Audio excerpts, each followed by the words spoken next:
కేంద్ర విద్యాశాఖ మంత్రిగా ధర్మేంద్ర ప్రధాన్ రాజీనామా చేయగా ఆయన రాజీనామాను రాష్ట్రపతి ద్రౌపది ముర్ము ఆమోదించారు. ప్రధానమంత్రి నరేంద్ర మోడీ సూచనతో రాష్ట్రపతి ఆయన రాజీనామాకు ఆమోదం తెలిపారు.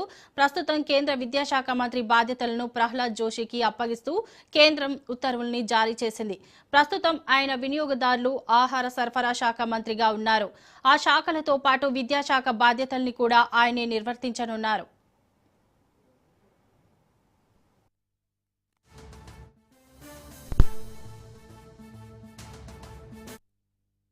ధర్మేంద్ర ప్రధాన్ రాజీనామా అనంతరం ఢిల్లీలో రాజకీయ పరిణామాలు శరవేగంగా మారిపోయాయి.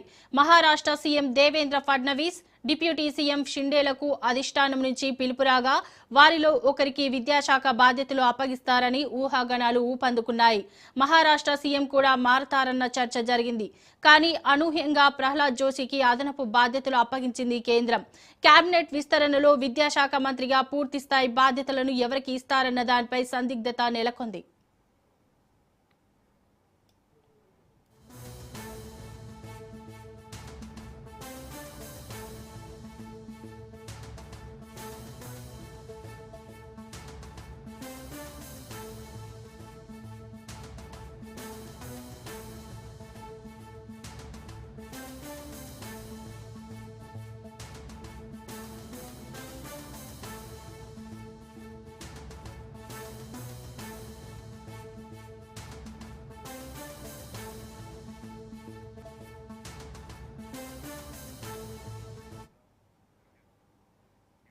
కేంద్ర విద్యాశాఖ మంత్రి ధర్మేంద్ర ప్రధాన్